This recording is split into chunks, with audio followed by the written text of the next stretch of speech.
Assalamualaikum warahmatullahi wabarakatuh, sahabat motivator Banua dimanapun Anda berada semuanya.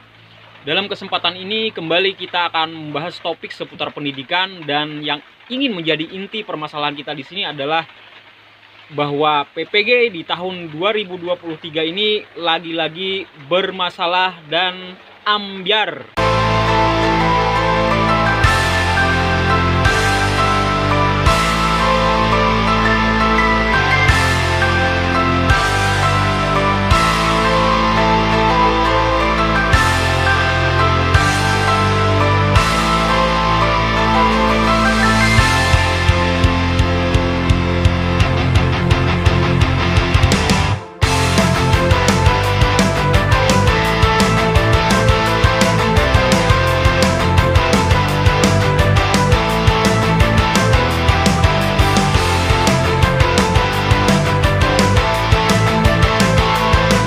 Sahabat semuanya, saat ini begitu banyak pertanyaan dari kawan-kawan, apakah saya sudah lulus pretest, apakah saya layak untuk dipanggil, tapi kenapa saya belum mendapatkan notifikasi, dan lain-lain. Banyak sekali kebingungan-kebingungan yang terjadi di lapangan. Perlu kita sampaikan bahwa dari informasi yang kita dapatkan dari berbagai kalangan, tentu saja kebingungan-kebingungan itu karena mereka tidak mendapatkan informasi yang utuh, atau mereka tidak update dengan internet, atau mereka tidak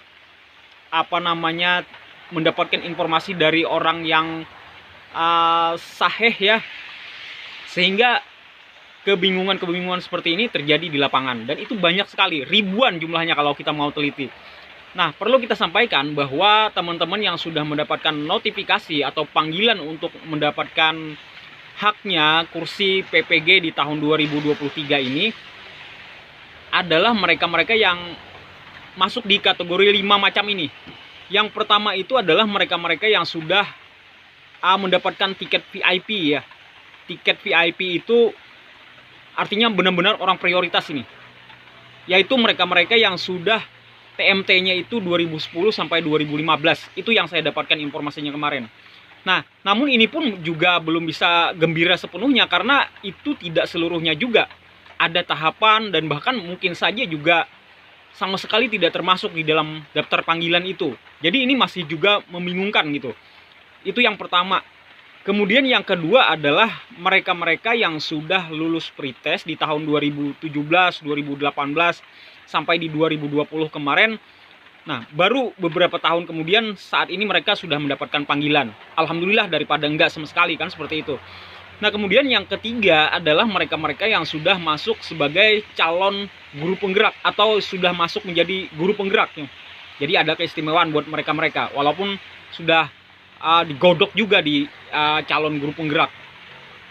Namun mereka harus mengikuti pelatihan lagi. Nah, ini walaupun absurd, walaupun rancu, ya alhamdulillah juga daripada enggak masuk sama sekali.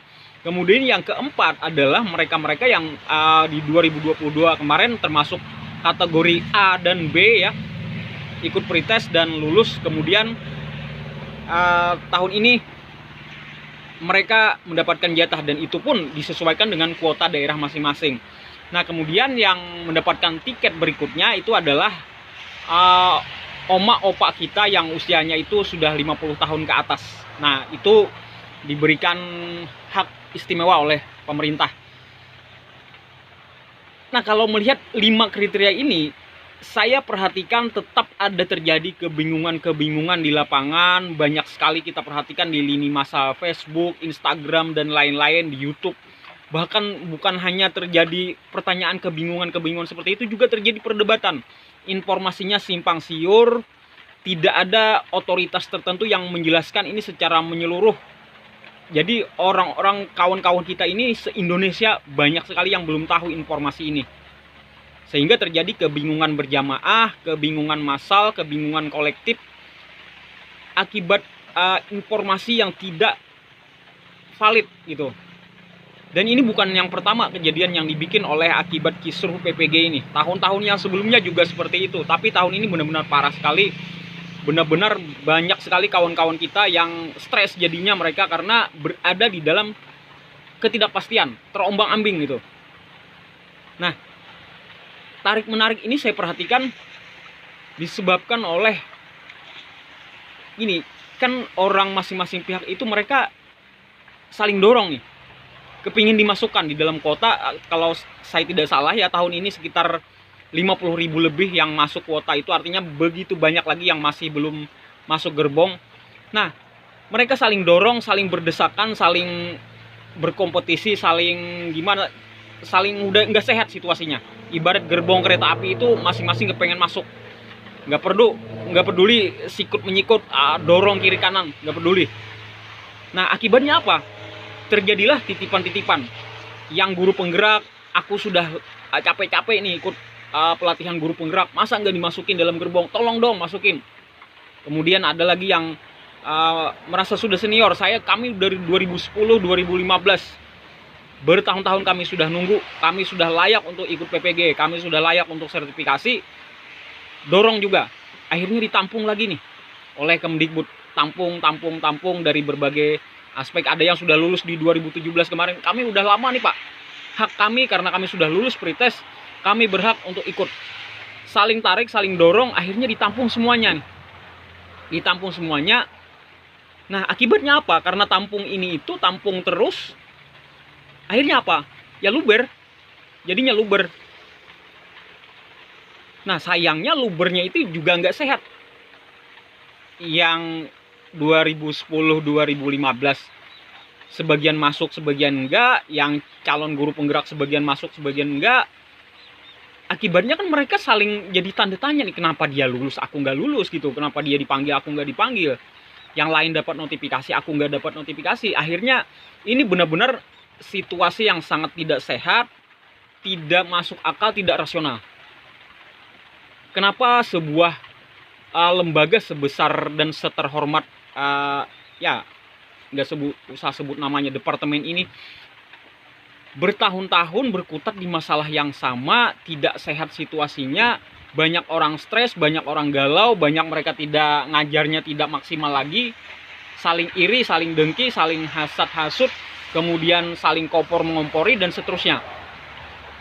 Akibat sistem, strong leadership-nya nggak ada. Kita nggak tahu di sini siapa leadernya, apakah langsung Kemendikbud atau direktur PPG atau siapa kepala proyeknya, kita kurang tahu. Ini terjadi kebingungan diakibatkan belum adanya keputusan yang kuat. Nah, harus ada solusi untuk masalah ini. Kalau saya mengamati itu, saya tidak memberikan solusi yang pasti juga ya. Cuma gini, yang diinginkan oleh para guru kan pertama itu adalah kita ini, para guru ini ingin pemerintah itu membuat sebuah riset yang menyeluruh.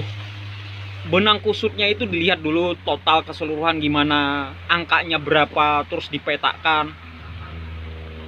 Baru setelah tahu, dianalisa nih. Yang kedua itu, mereka guru-guru ingin adanya kepastian solusi.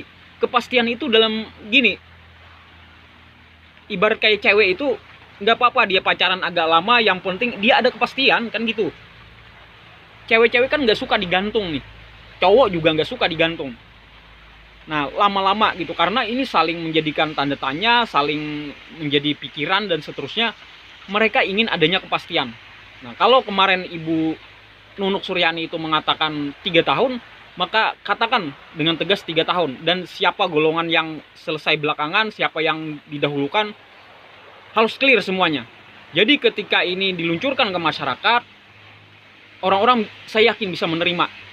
Mereka bisa menerima 3 tahun, tapi perlu dilihat juga nih, logis nggak kita kasih 3 tahun itu buat mereka-mereka yang sudah mungkin pensiunnya 3 tahun lagi, kan nggak masuk akal juga gitu. Nah, karena itulah, melewati video ini saya kembali menyerukan bahwa tolong hentikan segala kebodohan ini, hentikan segala